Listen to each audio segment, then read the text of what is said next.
up, everybody, and welcome into the Denver Sports Podcast, also the DNVR Nuggets Podcast. Excited to have you here. We have a nice little roundtable panel for you today as we break down Games 1 and look ahead to Game 2 of the Denver Nuggets Minnesota Timberwolves series. I've got my left-hand man over here, Harrison Wind. How'd you pick me to be on this show instead of Vote and D-Line? I'm not going to get those guys on here. Come on, man. Are you kidding me? This is like, when you have, like, you're trying to make an impression, you're like, there's certain friends you invite around and certain friends you're like, I hope they don't want the relatives to, they're not, don't worry about it. But that's you, of course. All right, I'll take it. And then over here, actually, the other reason is because somebody said we look alike. Did you see that comment come through? I did see that. Somebody said Dane is the Minnesota Harrison and Jon looks like the Minnesota Adam. And I got to be honest, I kind of see it. Yeah, maybe a little bit, I guess. Bunch of good-looking guys up here. That's right, good-looking guys. Over here, you guys know him. He's been on the show multiple times from the Dane Moore Basketball Podcast. It's Dane Moore.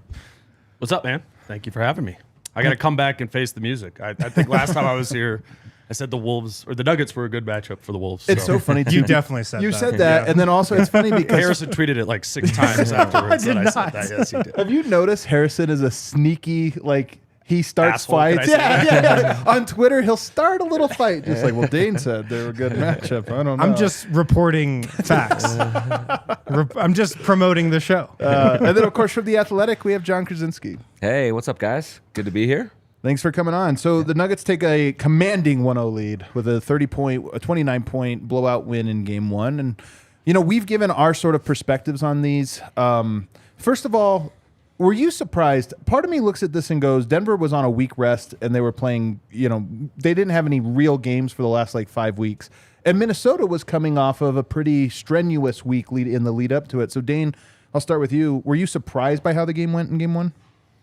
I thought every game in this series kind of has the chance that Denver is just going to get on one of those blitz you for a quarter type of situations. I mean, the Wolves' biggest issue with the Towns and Gobert pairing is transition defense, and we saw that through the regular season that can explode at a time. So the only way I thought that it was going to be competitive is if they were going to be able to really avoid that, which, I mean, in the first half they did. The first half certainly wasn't as bad as the game overall.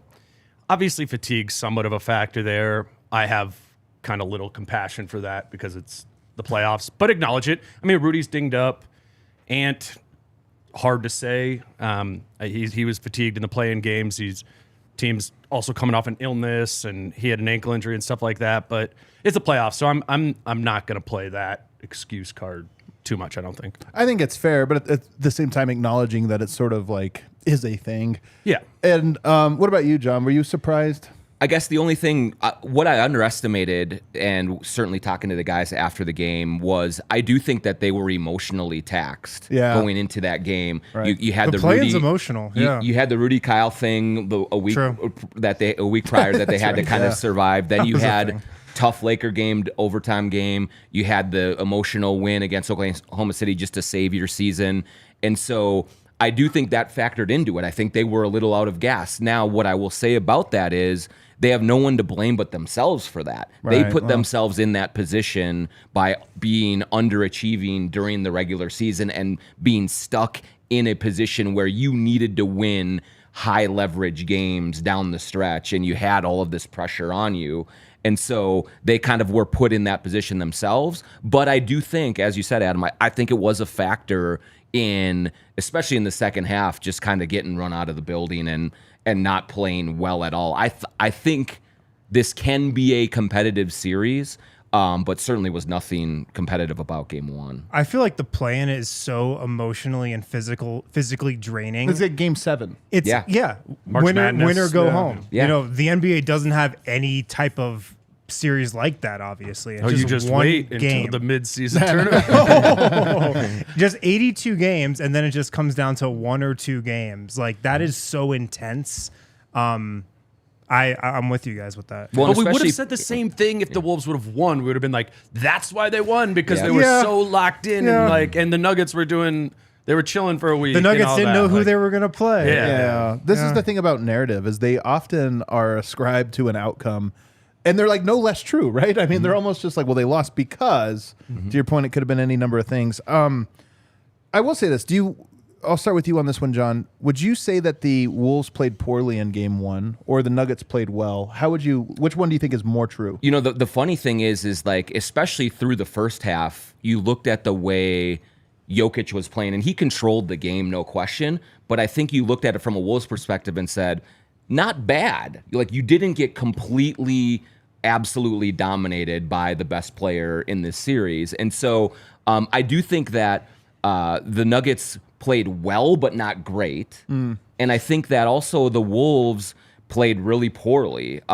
Rudy, whether it's the back or whether it's the Nuggets spacing or whether he just was really ineffective. Has he looked this stiff all year? Or is this The last week or so when the back, since the back came up, he really isn't. But even in the earlier in the season, he wasn't like a really moving around dominantly like you saw against Utah, or while he was with Utah. When was the first time you heard about a back injury? Well, he missed the backs with the before back game spasms 82. Before game 82. So this isn't a seasons long thing. This was a recent. Okay. They had a occurrence. back-to-back game 81, 82. They're in Austin to play the Spurs, and then the next day they had the Pelicans game, which was the Rudy Kyle fight too, right. which I think actually the back was a factor in that. Like, Rudy wouldn't, if that wasn't game 82, he would not have played in that game. Right. So there was, but that's when it picked up. And then he plays a lot in that game, doesn't play in the Lakers game. He said he wouldn't have played in that Lakers game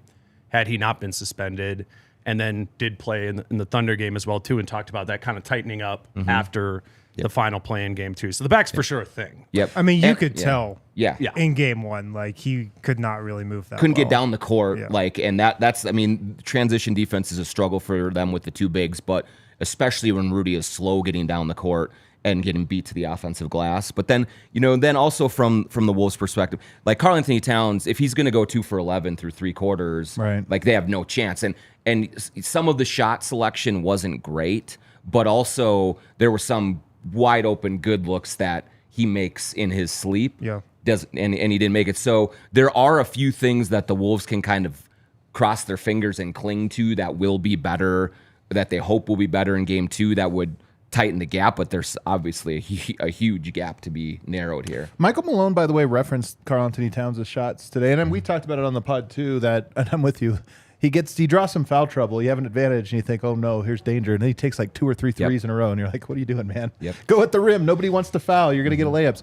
But so I think some of that, both the shot selection and the efficiency, will change in game 2, just because I know I've seen Towns make buckets, including at Ball Arena.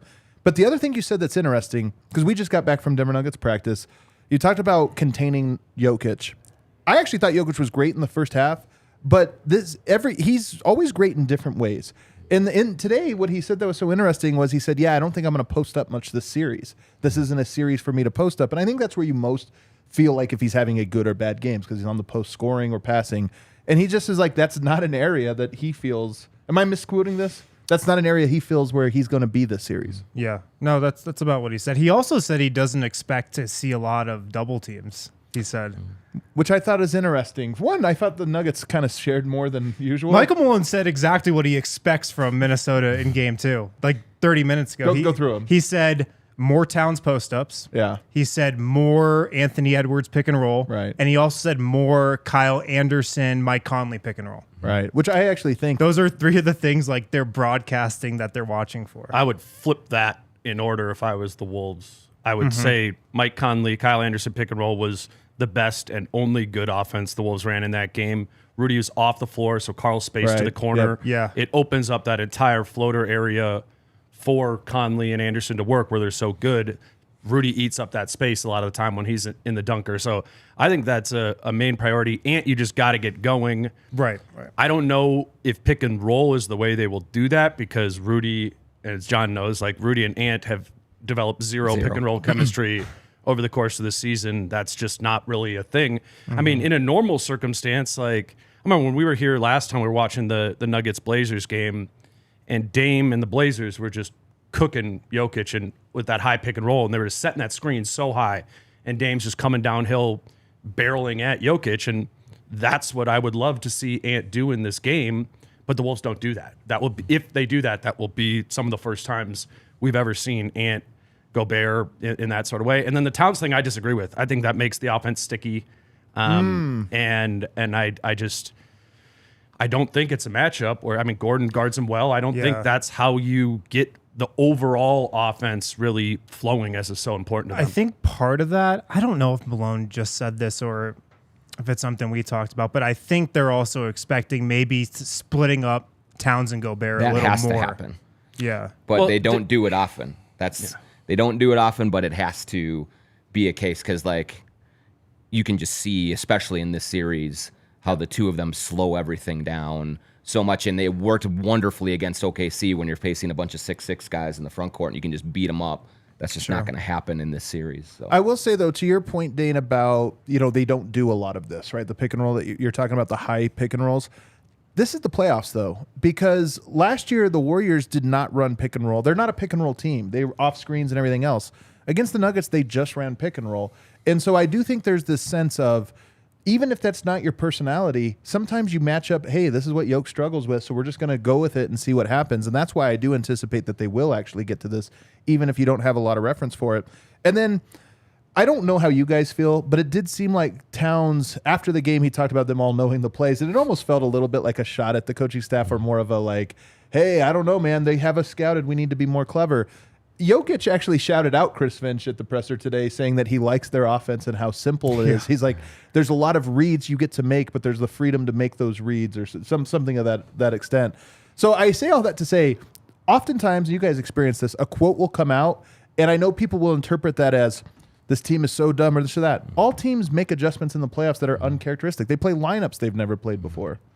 Yeah, and I mean, I'll say, like, I think Finch would love to coach Jokic in his offense, like, because, like, that's the kind of cerebral player that really excels in a free flowing That's offense. why Kyle's been so good. Exactly. Why Conley, I think, has his moments.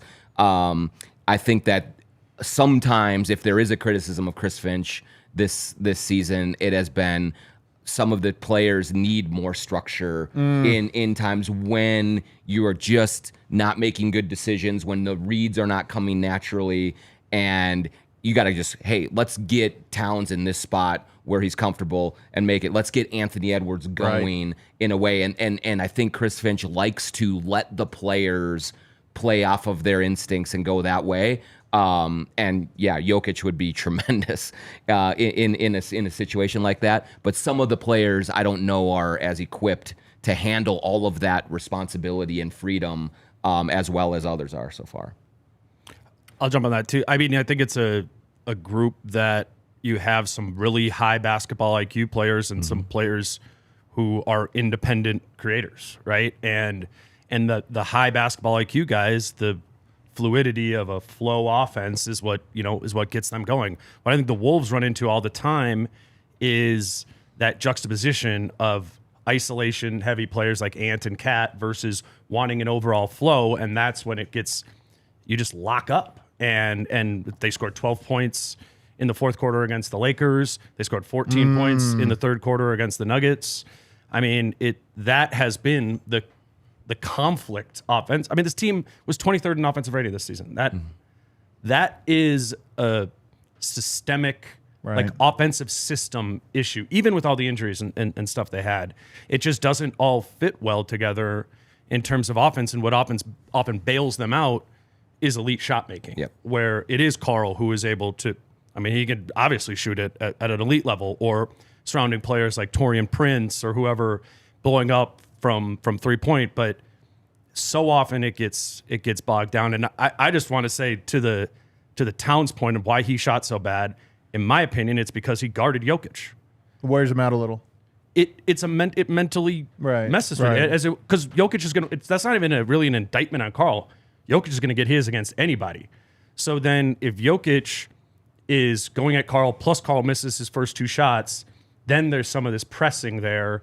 And I think Karl is too good of a shooter to have that type of performance, so you have to point at something. And I think it was a bad idea to have Karl Anthony Towns get cooked again, as anyone would, against Jokic, and then expect him to, like, wash that away and offensively be able to go do his thing on the other side of the floor. I mean, I'm putting Gobert on Jokic first possession of the game, and the only other time the only other person who ever guards Jokic is Kyle Anderson. That's what I. Yeah, it's so the fatigue part of that is so important. I mean, we saw it with Jokic in the last couple of years, and it sucks from a narrative standpoint because you're watching like in that Sun series, Jokic is guarding every possession. He's out on screens. You see him looking around, and then it's like, well, look, he offensively now he's lost a step, and it's like, hey, it's a real thing that I think is underappreciated, and it's also something with Jamal Murray this year that why I expect a lot out of him is he has the best defensive sidekick he's ever had and the least defensive responsibility, at least in almost every matchup, certainly in this one.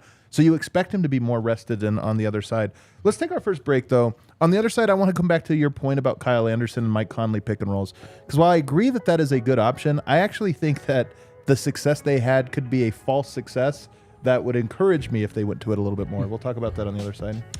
All right, this episode of TDSP brought to you by Illegal Pete's. It's grad season, guys. Grad parties. Maybe you're hosting one. Maybe you're going to it. Cater with Illegal Pete's. Catering.illegalpete's.com. Don't worry about pulling an all-nighter right before your grad party, cooking food, or you don't know where to order from. Get it taken care of ahead of time with Illegal Pete's. They got great catering options, all your favorites from there. Catering.illegalpete's.com. That's where to go. It's grad season, so burritos, tacos, nachos, you know everything Illegal Pete's has. Catering.illegalpete's.com. Also, if you want Nuggets tickets, Game 2, Wednesday night, check out the Game Time app. They've got great tickets, courtside, first level for great prices as well. Don't go messing around with all those other third-party sites. Just use the Game Time app and use code DNVR for $20 off your first purchase. Terms do apply, but $44 tickets for this game, which is kind of crazy, man. For tomorrow night's game on Game cheap. Time. That's cheap for a playoff game. 46. Yeah. That's pretty good. Download the Game Time app, create an account, use code DNVR, get $20 off that purchase. You'll be going to Game 2 for cheap. Last-minute tickets, lowest prices guaranteed. That's the Game Time app. Snag your tickets with them. Don't stress about it. Again, download the Game Time app, create an account, and use code DNVR, $20 off your first purchase. $100 for lower level ones. I feel like that's crazy. That is for a playoff the cheapest of the last couple years for sure. Did you see the Sacramento ticket prices? Did you see the prices for that game? $1,000 yeah, each. They were more expensive than Golden State. Why is that?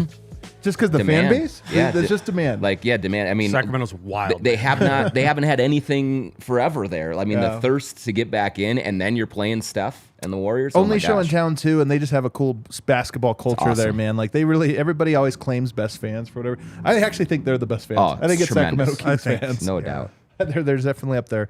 All right, so you like in Game 2 an adjustment of maybe going to Mike Conley pick and roll. With you, give me Gobert or Towns. I do think that gives problems. Here's my thing with Kyle Anderson. I love Kyle Anderson, by the way. I'm a big fan. We want him on the Nuggets, actually. Yeah, he's like a guy. He's like one of those guys you covet. They're not going to beat Denver with Kyle Anderson push shots or Mike Conley push shots. Denver scores at such a high clip at all times when Jokic is on the court that you have to beat him in a way that's either going to put pressure on him defensively to move or fouls him out or scores at a high level. Not going to foul him out, and I just don't think you're going to score at a high level. You'll get good looks. But again, Jokic Murray offense versus push shots versus Kyle Anderson rolling to the basket, he'll make some. I just don't think he'll make nearly enough. Well, I mean, I think that's why they're going to lose. This is why the Wolves are going to lose the series.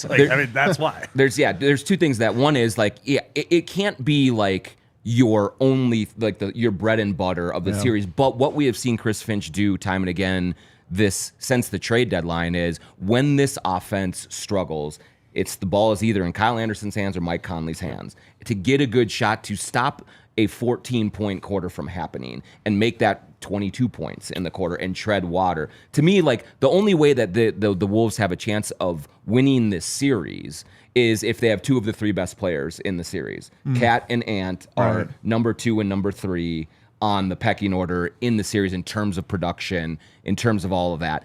It is a realistic scenario if Anthony Edwards is healthy and right and going. That is a feasible thing, but it's also a very big uphill climb to where they're at right now and the way that they are playing. So if we're talking the entire series and having a chance to be the first 8 to beat a 1 since 2011, that's the way that you do it.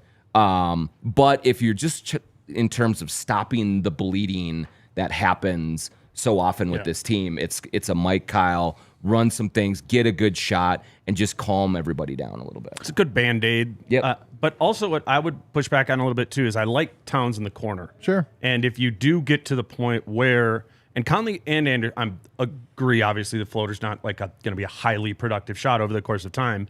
But if they make a handful of them and you need to start bringing a third guy into that action, then Carl would be more open in the corner. If you can get some Carl corner threes out of that with like Anderson finding him on the short roll in that way, I mean, I think that's where you open some stuff up. But yeah, like your main like diet of offense cannot be Mike Conley and Kyle Anderson pick and roll. You have, But I just think I would never bring a guy off of the shooters in that scenario. Even Towns, it doesn't matter because again, in a certain pick and roll, so let's just say Mike Conley, Rudy Gobert pick and roll. You might give up the layup, or actually Anthony Edwards, Rudy Gobert. You might get Anthony Edwards to the cup getting layups, and that's like, yeah, this is bad. He's going to make these every time.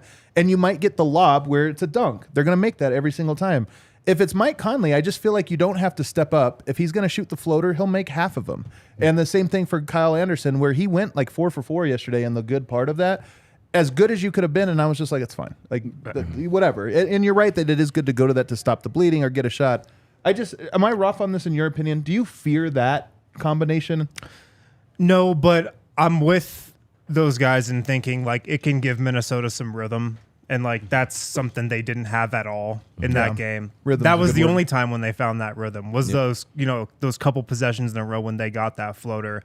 I think trying to get Anthony Edwards going has to be a move. I agree. I mean, what does that look like? Like how would Minnesota get him going potentially in game 2? transition. Yep, Yeah. get him out in transition, get some stops, and get him going that way. The real troubling thing, I think, from a Wolves perspective is since he had this shoulder issue that has come up, the thing that makes him breathtaking and makes him such a tough cover is he gets to his left hand and he goes downhill and he finishes with his left.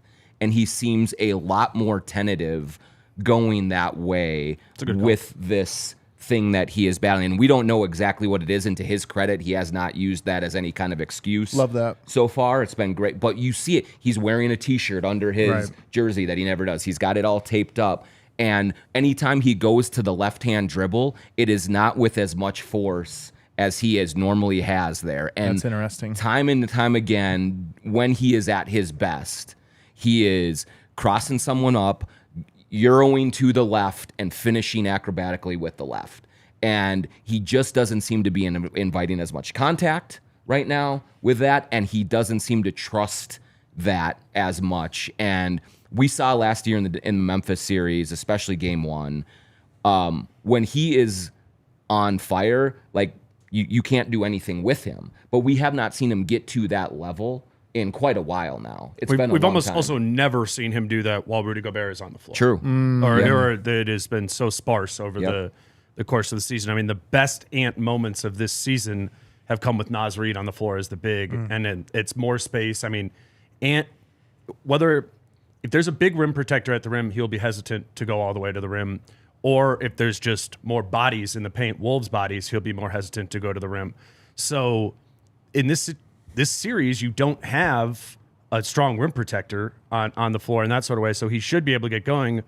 But I think Gobert is, or certainly in game 1, and I think going forward, will just his presence there in the lane deters Ant from really being intentional about getting downhill. I mean, I don't think Rudy can play high 30s. Well, do you think there's any chance that he gets either benched or just never plays with Ant? That is just like, we're never going to pair these guys. We haven't seen that much yet, but I mean, like Chris Finch has shown that he will make adjustments that way. I mean, he benched D'Angelo Russell down the stretch in game 6 in Memphis. He did sit Rudy against Brooklyn on the road when they were rolling with a smaller lineup.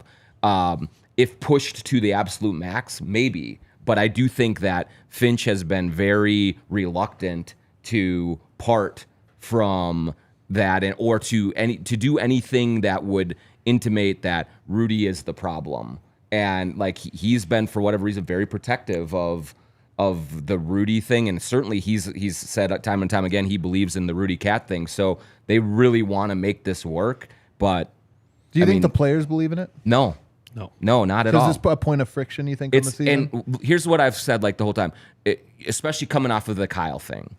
Like, the players don't hate Rudy. Like, this is not a Jimmy Butler cat situation, dysfunctional locker room at all. There's just, I think, an uncertainty and a kind of frustration about how do I play with this guy who is so unique. Right. And that takes a while. And there are, the guys who do, like Mike Conley has played with Rudy for a long time, so he understands how impactful Rudy can be. Right. And Kyle's been his best partner all year, too. And Kyle, and another high IQ guy who recognizes we're getting a theme it. here, I think. Yeah, and it's just like the other guys either are unfamiliar or do not maybe appreciate what Rudy can do or how to make that happen as well, and they just haven't seen him dominate like that, and that's been a hard thing for this team, I think. Put him on Jokic, see if he can give Jokic problems in the first quarter, and then roll with the energy from that. Yes. I think you need to go into, before you even think about, like, in a significant way, bagging Gobert. You got to try and weaponize him on both sides of the floor. I think that's on Jokic defensively, and then you got to try and run pick and roll with him as the screener on the offensive side of the floor. And if you don't get anything going there, then now we're stuck with the Band-Aid of Kyle Anderson and Mike Conley pick and roll. Gotcha. What else do you think with Game 2 as we kind of look ahead now? What are some other things that you anticipate to be storylines? I mean, like, one thing that is way down the list or whatever, but like I think is really important for them is they got to have guys like Taurean Prince make shots. I mean, like, he missed all 4 of his threes, I think. And when this offense does click, it is drive, kick, swing, find Prince with an open look in the corner or on the wing, and he knocks those down. And it feels kind of dangerous to say, well, to have a chance, Taurean Prince has to show up, but like, he is a very important cog, not only with his catch and shoots and things like that, but also getting out in transition and scoring. That way, he's really aggressive going to the basket when he gets out and runs, and he makes the offense a lot easier. And when you don't have that third or fourth guy who is catching and making shots sometimes it's been Alexander Walker. Sometimes there's got to be some role player that emerges and just knocks down a few shots for them. Right. And to like keep Denver like thinking a little bit more about loading up where they do and getting them a little uncomfortable. I think that's I wonder if he starts. Thing. It's possible. I was going to absolutely. ask you guys, do you think they switch up the starting lineup at all? It's possible. I think they only went with Nikhil in Game 1 because he was awesome in the final play-in game. I mean, this is a really new thing. I mean, Alexander Walker was really good in the Lakers game, really good in the Thunder game, and they kind of just continued to roll with that. And you want to put him on Jamal, I get that. I will say, I thought he was really good defensively in the first half on Jamal. He's good. And man. then Jamal, like he usually does, hits one tough shot, and then he's going. That's like always the case with Jamal. But in the first half, I thought he was. Unit, though, right? Like, Jamal plays with the second unit a lot of the time. So if you didn't start Nikhil, then you could still have him guarding at that time. I just think spacing is so important, and you get more spacing with Taurean Prince. And the most concerning time for the Wolves is when they have their starting 5 on the floor, like Conley, Ant, Gobert, and Towns. And I don't know. I think you want to do everything you can to make that work, and I think spacing is probably the best way to do it. And TP brings that most. If you don't start Nikhil Alexander-Walker and you do put Gobert on Jokic, first quarter points for Jamal Murray might be my bet tomorrow when we do this, just because to me, you're giving him now somebody he's comfortable going with. Mike Conley's too small, as good as he is. Anthony Edwards, I don't think he can be a good defender, but you're talking about the pick and roll defense with Jokic, which is its own beast. They're so good at that it's, even if he can be one-on-one defender, it's not going to be that. So I just look at that and I go, this is the thing about Denver offensively, is I really do think that they have a solve for, I don't want to say everyone, because they might run into someone that figures them out, but they have a solve for most. And if you're not a great defense, they probably can quickly go to, they went to this, we're going to this, and it'll work. That's why I kind of have confidence in that one. The shot making is also interesting because I'm with you. I expect it in games 3 and 4 that there's going to be somebody that makes shots where we're like, you got to be kidding. Kyle Anderson's 3 for 3. I don't expect that in game 2, though. It maybe not. I guess the one, if you want to be optimistic on the Wolves side, maybe they got 2 days to get their legs underneath them, to get a little bit used to the altitude, all that stuff, and maybe they will just be a little more juice. And if you're leaving shots short in game one because you're tired, maybe it's you get a little bit more. But these are all things these are all straws you're grasping at a little bit with when you're playing the number 1 seed and you're the 8 seed. Like that, there's a reason that this is it, and it's going to be matchup problems all over the floor. And like getting back to kind of the start where we talked about how you feel kind of good about Jokic and what they did on him. I thought that Jokic was very intentional on I can get mine whenever I want. Yeah. So I'm going to get KCP going. I'm going to get Bruce Brown going. I'm going to get Jamal going. And those are the guys that are more sort of like can ride a wave confidence-wise. And so in the playoffs, game one, maybe there's a little nerves. Maybe everyone's wondering about how this is going to go.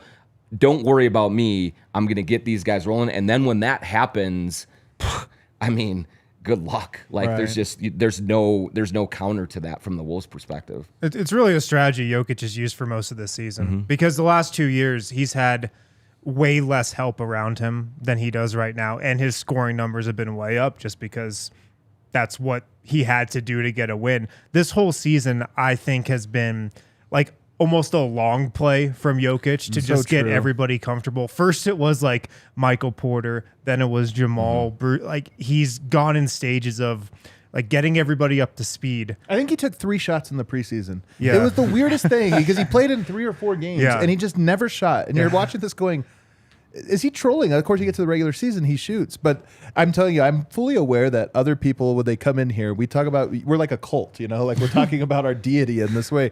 But when you watch Yoke this way, you really do pick up on these things where you're like, he is playing the long game on a lot of this stuff of just like, I'm trying to show the new guys that if I don't shoot, they don't need to feel jealous about shooting either. And just does he was things. Never worried in game one because you could just see like, even there were a couple of times where maybe the Timberwolves are tightening up just a little bit, and then he just did grab it and back it down. And then you got either a real easy shot for himself or for someone else, and like you could just tell he was playing from a position of I can get mine whenever I want, and so we will lean on that if we absolutely have to, but we are going to be much better if I can make sure that everyone else is in the rhythm. Something to watch with Jokic, though. He shot 6 of 12 in game one. That's like a bad shooting game from him efficiency-wise, and his wrist was bothering him, it seemed like. I mean, he was icing it at the end of the game. It was in a wrap. It's a 1.5 year long injury. It's something that flares up time and time again. It didn't seem like he had like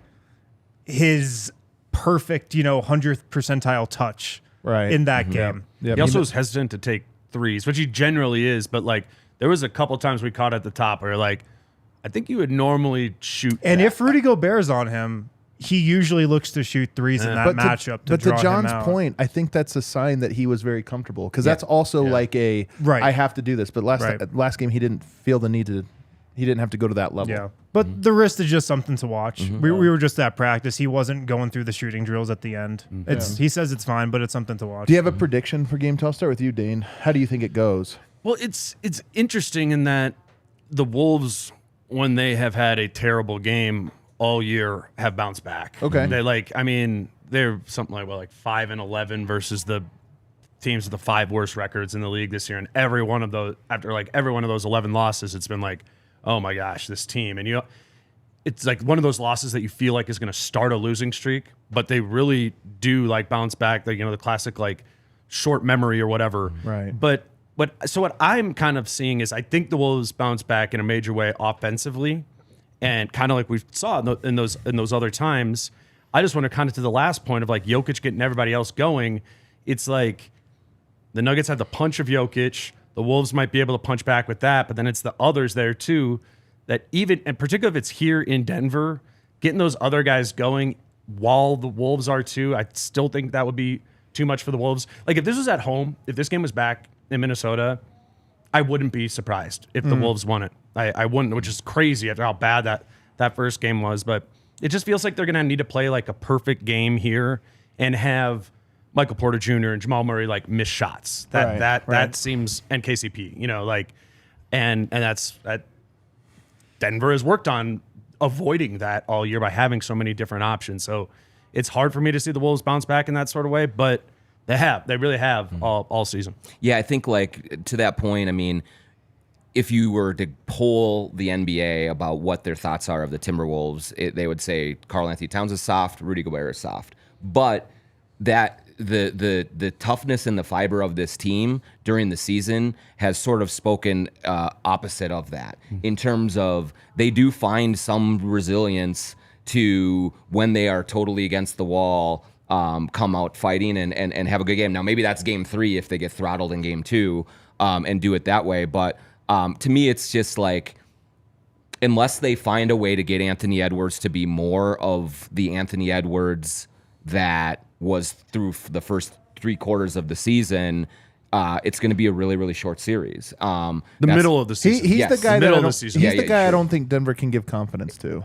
Right, exactly. He's the one guy who can sort of, if he is right, can physically overwhelm anyone that you put in front of him, whether it's Denver or the Lakers, whoever it is. And so, but he just hasn't gotten to that point. Now, does 2 days off, does that help with that? But that's their only chance. I do think, I think it will be a closer game in game 2. I think that the Wolves will execute a little bit better. Karl-Anthony Towns will hit some shots, and it will be a bit of a tighter game.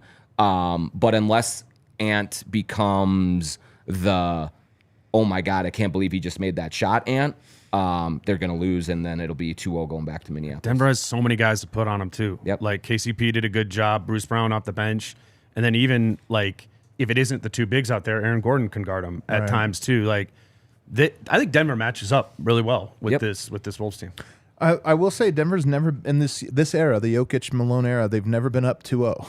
So this is uncharted territory. We've also never had all these good defenders, like you say, to put on an Anthony Edwards. Half of the Jokic era playoff part has been with a team severely injured, so shorthanded, but that's part of it. But also, even in their first 2 good years, the deeper runs they made, game 7s, Nuggets have never won a series in the Jokic era in less than 6 games. Yeah. Well, and speaking of that too, like you have to mention, like, if the Wolves had Jaden McDaniels and Naz Reid, this is a different series. Oh, yeah, this is a totally different. They have a few more options to throw at them to make them a little more versatile, and they just don't. And so now they're running 7.5 guys. The Wolves have got 7. I mean, that's a huge part of this is a lack of depth. And in theory, that's a place where you should be able to hurt Denver, right? Like, should be able to dominate the non-Cap minute or the non-Jokic minutes, right? And it just, the bench is just so thin right now. I wonder if that might be an adjustment if we see somebody we didn't see like at all in the first game. This is one of the hard parts about Minnesota, though, because I played this game as well. We started going down here. Austin River. Austin River. Hey, you're Josh just like, Minot, baby. Hey, man, he killed it Summer League. I will say this, Harrison, I get your take real quick, but the Nuggets, to me, do have a different energy than I've ever seen from them before, including at today's practice. They're just very confident, but not confident as in cocky. They're just very relaxed. As you were talking about, Jokic never seemed bothered. That's just the mood I get from the team. Michael Malone, the players.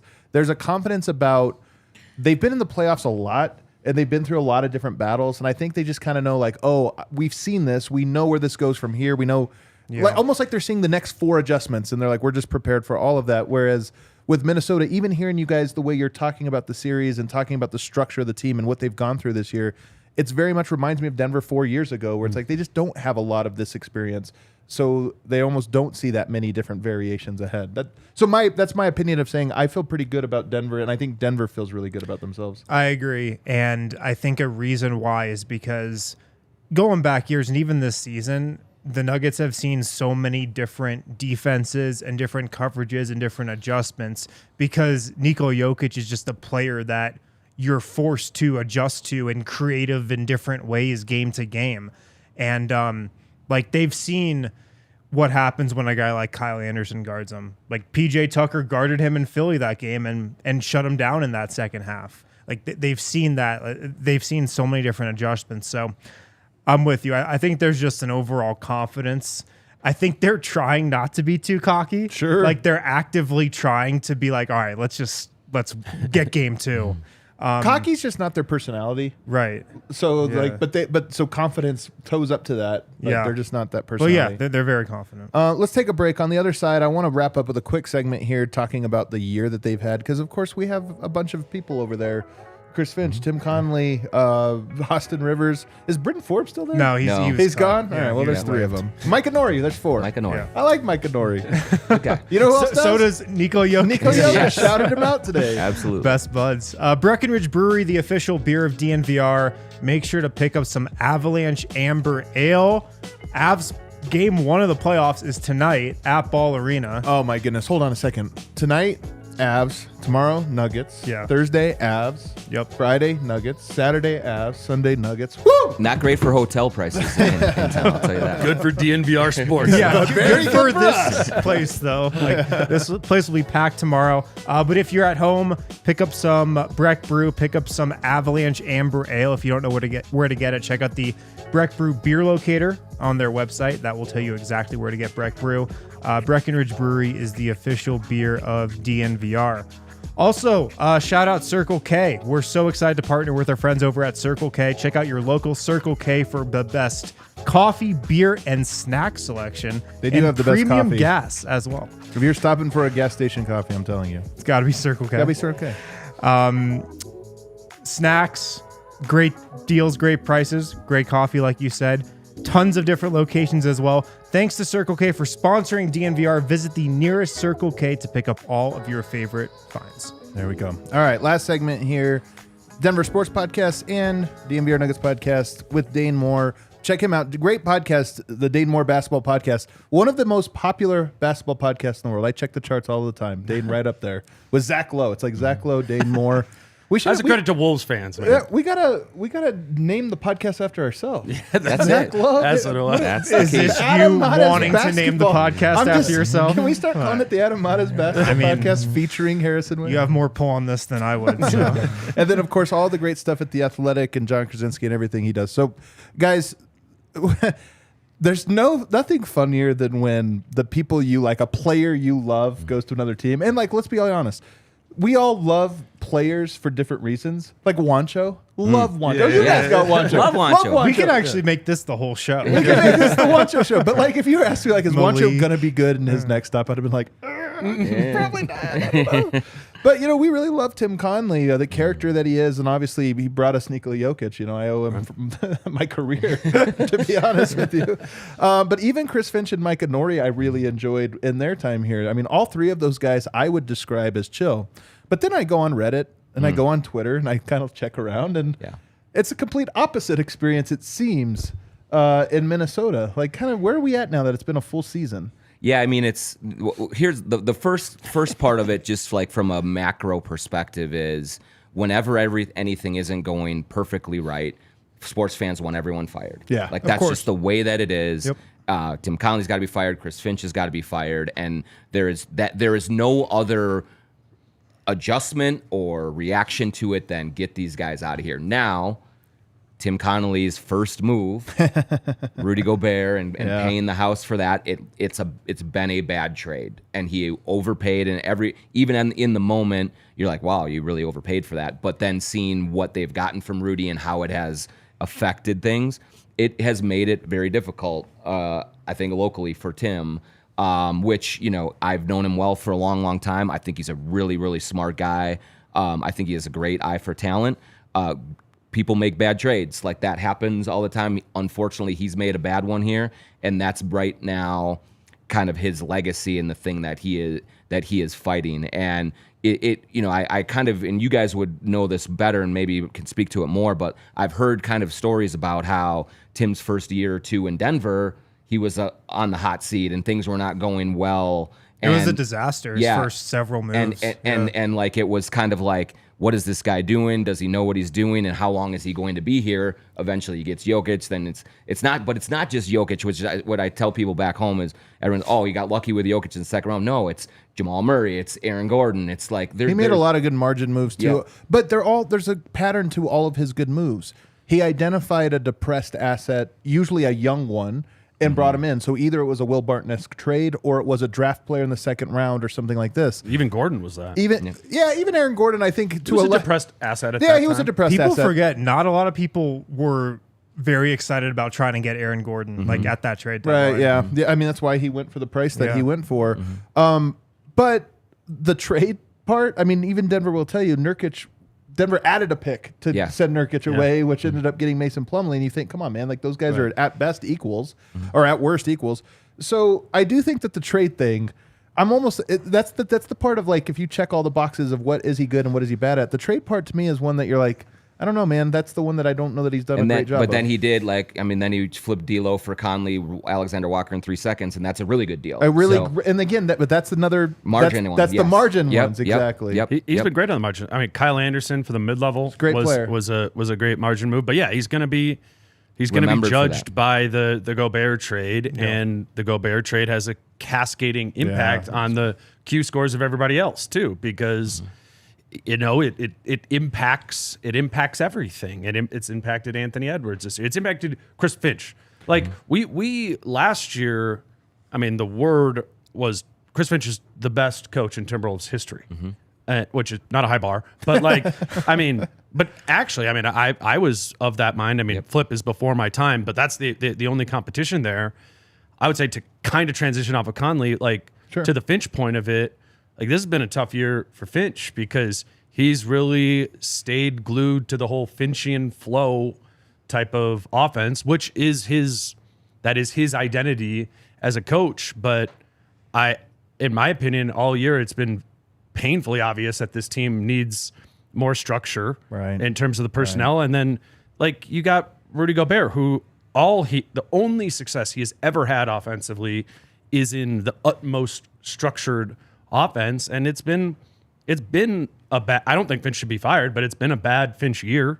They tried to post up Gobert a ton the first 20 games of the year, which was like, what? What is happening here? And it's been a lot of that stuff, which ultimately gets you when you factor in injuries and all those sort of things, where you're like, I have no idea what this team's identity is, and here we are in the playoffs. Right. That to some extent is on the coach, but the move. Without that move, we're not having this conversation about Finch, I think. Was there ever a point in the season where you feel like it was sort of, going the other direction? Like, all right, people are coming around on the vision. I mean, Nas week. Right, yeah, Nas week. Like, they went on the West Coast. They beat Golden State on the road. They beat Sacramento on the road, back to back. That's 2 great wins. And they were and the big identity made sense. Yes, it was the first time all year because they kept big. They stayed 2 bigs, 2 centers the whole time, and it was giving those teams problems. Yep. And you were like, okay, that I actually see this here.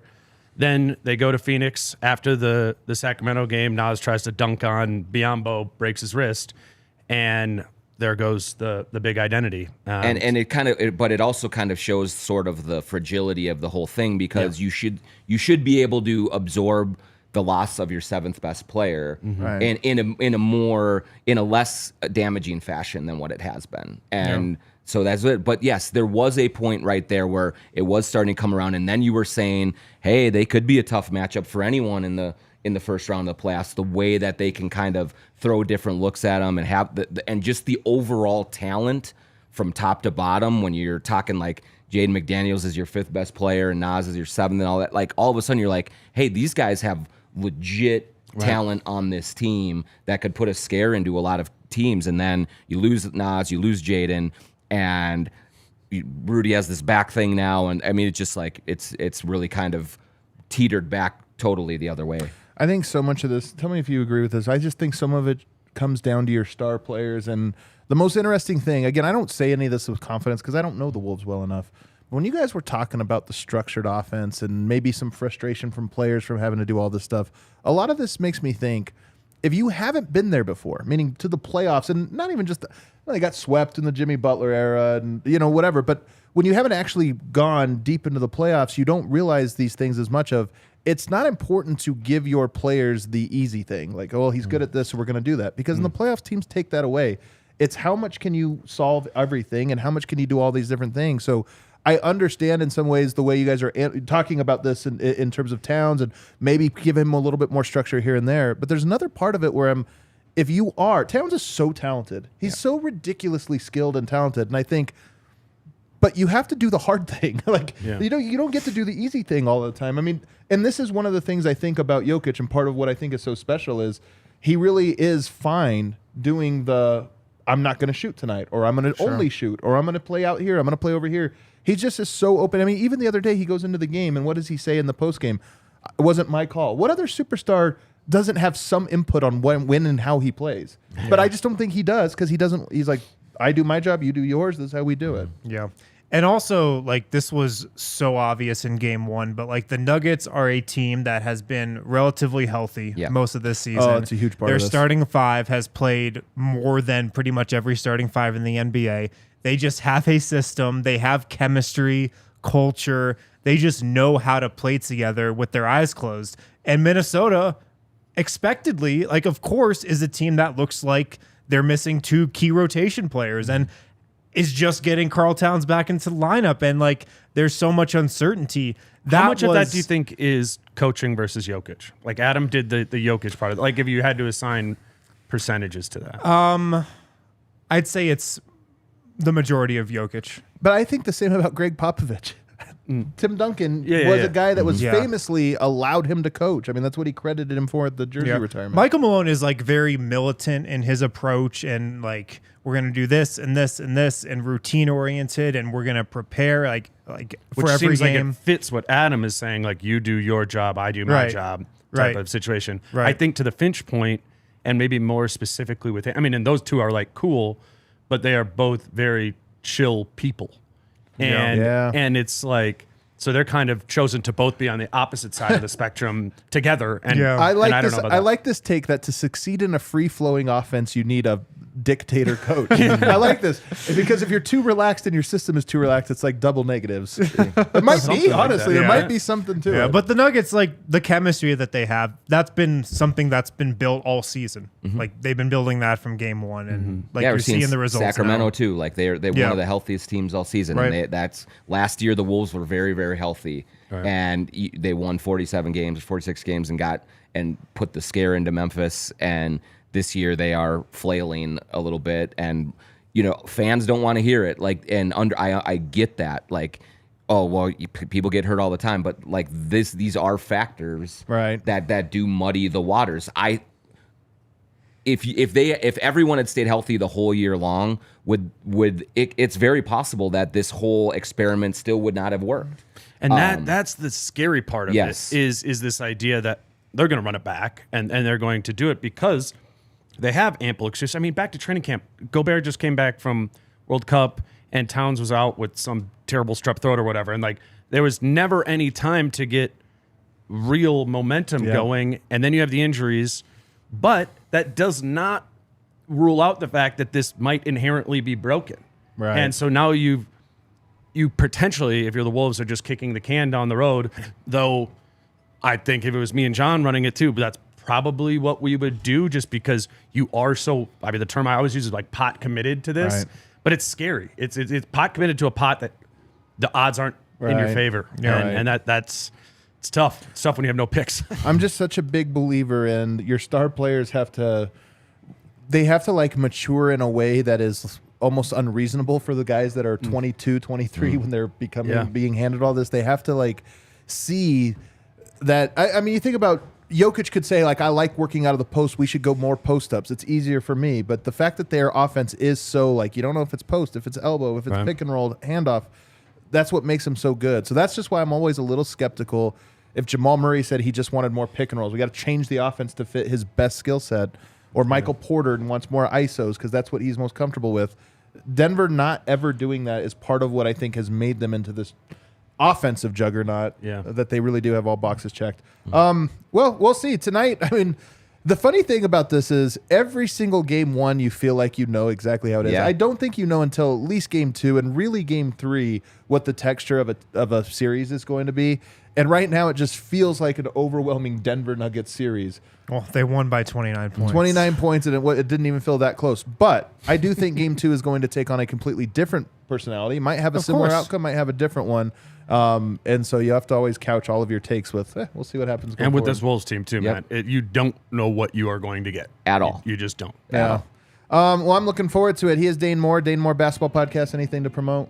Yeah, no, I mean, I'm just kind of doing daily pods like you guys are, too. If people want to listen, it actually makes sense that a Nuggets person would want to listen to a Wolves podcast. Yeah. But yeah, so I just have like guys like John and the other reporters on pretty much every day, and we're just talking about it like you guys do. If you guys are like me, I commute to work. I hop in my car and I'm like, let me see my NBA podcast. None of them on the Nuggets, which admittedly wasn't exactly an interesting game. No, but there was like you kind of go through. You're all excited. You're like, man, nobody's talking. Well, about the this at all. MVP race is over, so now the know, Nuggets there's can nothing go else. back on the back burner of every true. podcast. He's Jon Krawczynski of The Athletic. John, what are you working on?